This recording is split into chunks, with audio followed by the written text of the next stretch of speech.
Hello again, it's Owen, and I'm here to show you another DIY video. Today we are going to try and make a flash ring that is worn by both the flash and the reverse flash. Here's a quick look at one that I made earlier. Now, for this project, you're going to need some gold or yellow clay, preferably oven bake, a knife that you will then use for cutting the clay, and besides an oven, some coins. I used a nickel and a quarter, and you're going to see how I'm going to use these later. Now, to start off, you first of all want to open your packet of clay and take out a reasonable piece. Go down and cut it with a knife. Now from here, you're going to want to take a piece, not that much because you're going to want to stretch it out a lot, and roll it out. Don't roll it too thin. Make sure that it's has a reasonable length and width for a ring, so not too skinny. And once you get it sort of to what you would like, flatten out. Either use your hands, some of the coins, a rolling pin, or easy enough, a weight. Now, you don't want to flatten it too much, but if you don't have it flat enough, it will be too bulky around your finger, and then the ring kind of isn't as good as it could be. Now, after flattening it, we want to take this clay, try and make sure that it's evened out again as almost one straight line, or bar, so to speak. Take your quarter, place it down, and then go around it with the clay, making sort of a ring around it. I'm using the quarter as sort of a basis for how wide a finger is, because for this one I used, it fits pretty well around your finger, still has room to move. Now you may want to adjust this for yourself, make your own design, but it works well for me, so I'm going to do this. If you have an extra amount of clay, you can cut that off and then squish the clay together. You may want to go around it again to sort of flatten out the sides. That might make it a bit larger if it's too small. Now we have that done. You can take it off the quarter, put it over to the side. We're going to need that later. Now, if you have excess clay, smush it back in. And now we're going to want to take out another chunk and flatten that out. Take the nickel, place the nickel on top, apply some pressure and flatten out the clay to get a shape around the nickel. Now, either you can take the nickel off and cut around the circle, or cut around the nickel, like I'm going to do now. If you cut around, you want to be careful not to go within the circle, but you don't want to make the circle too hexagonal either. You want to try and make it the best that you can, but we're going to fix that afterwards anyways. Remember to collect all those extra pieces of clay so that they're able to be used again and again and again. There we go. So we got all this excess clay here, and I'm just going to smush it back up. But I'm going to keep it nearby because it's going to be very useful. Now, we have what we used with the nickel. This might be too thick for you. Personally for me, it's thinner than I had last time, which is good. This was a bit too thick on this old ring. Now, you just want to round out the edges sort of. So roll it around the table a bit, flattening out those corners that you got from carving it. This is going to be where we're going to put the lightning bolt. Flip it over to the flat side. And now take your excess clay, depending on how much you have. If you need to add more, but roll it out into a thin line of clay. This is going to be in border around the top of the ring before we put the lightning bolt in. Got it? And go along the top of the circle that you just created with the nickel. Go around that with the clay. Gently. Now you're probably going to have too much, so you can cut it, connect these together. You don't want this to be too thick or too large, just sort of right. And now take all the clay back together. Now we're going to work on the lightning bolt. The lightning bolt's a hard part. The hardest part of this whole project. Now, flatten it out. Don't make it too thick. Make it about the flatten out all of the remaining clay. Make it about the thickness of your, of the circle around it. And it's really your choice. Make whatever thickness you feel like. I have my preference. I use my the quarter to mark a circle within the clay, because the lightning bolt should not be larger than about the radius of a nickel. So, from here, I like to mark out the lightning bolt, and until I eventually get one that I would like to use. Remember, the flash lightning bolt is sort of a triangle on top of a pentagon,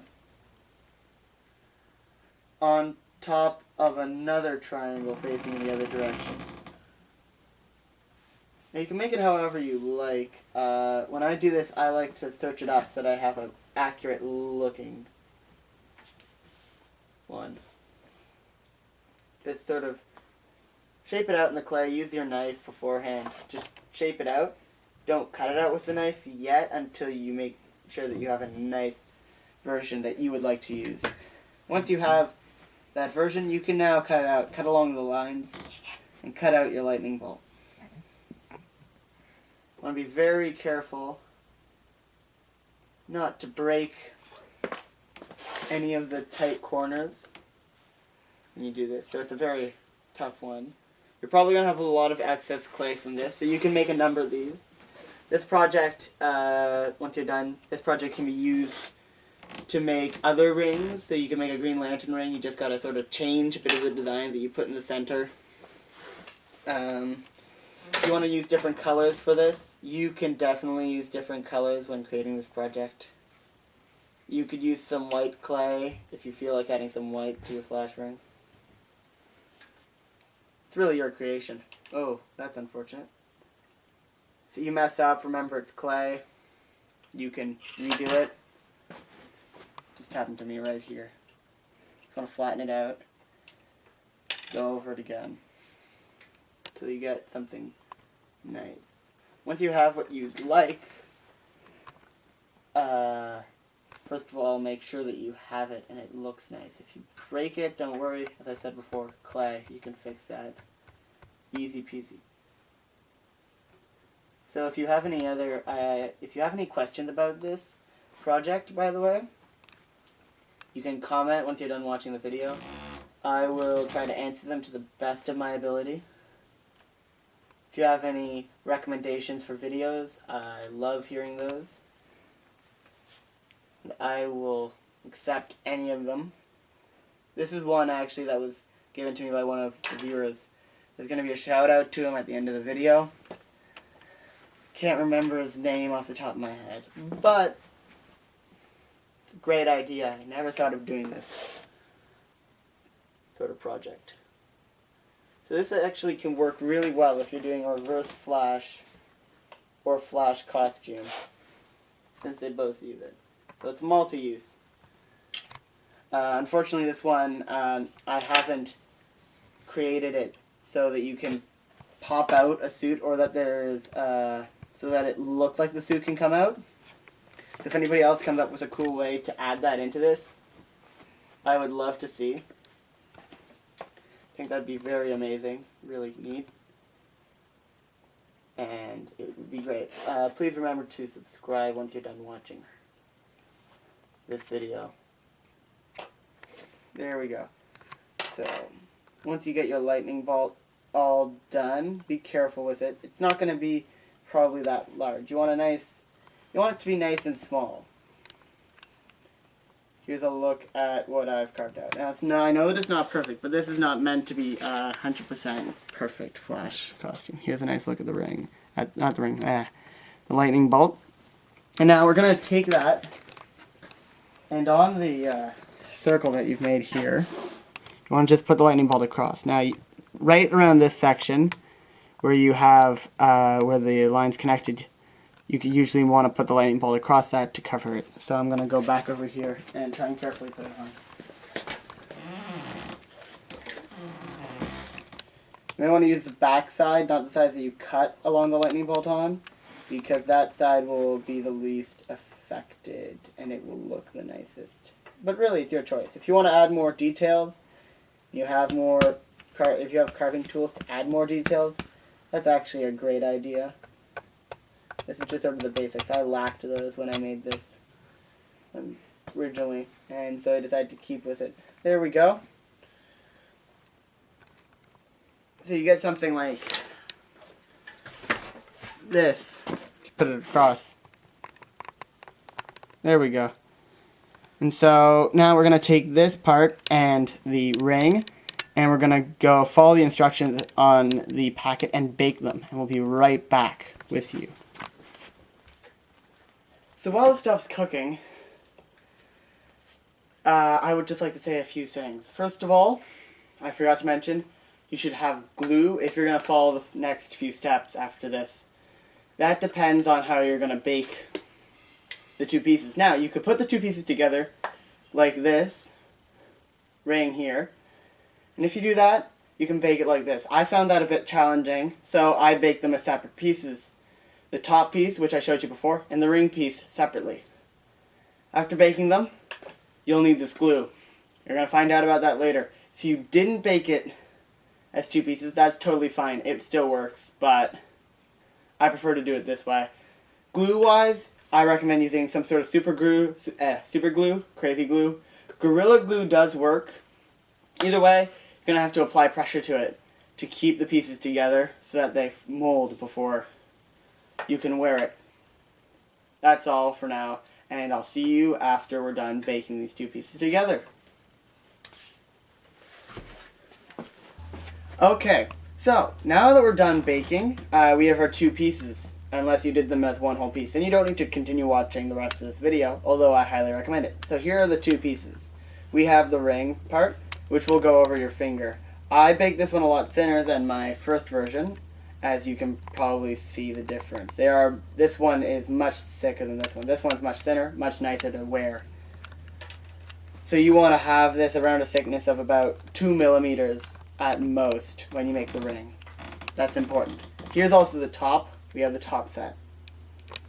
Now, the important part is connecting them. You can, first of all, wear the ring piece, sort of find out where you like it.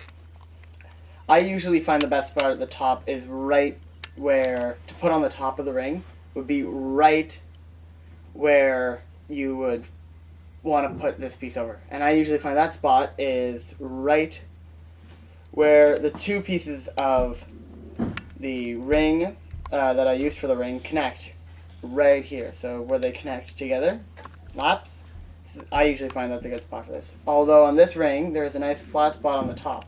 So I'm going to take advantage of that and use that as my setting place for the top piece. Now, as I told you just a while ago, you want to grab your glue. This is very important. And if you mess up here, this might come off more often than you think. I'm going to use super glue. So we're just going to open this up.